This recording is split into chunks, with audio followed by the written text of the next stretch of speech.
একটি বছর পরে এলো আবার নতুন দিনের আগমন।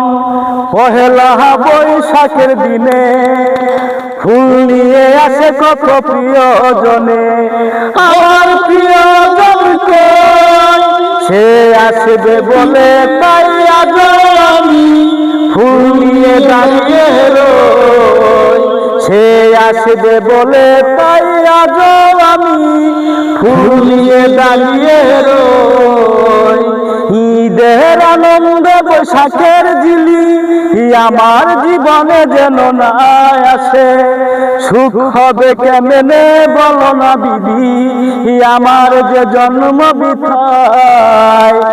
আমার প্রিয়জন কই সে আসবে বলে তাই আজ আমি ফুল নিয়ে দাঁড়িয়ে রই। সে আসবে বলে তাই আজ আমি ফুল নিয়ে দাঁড়িয়ে রই।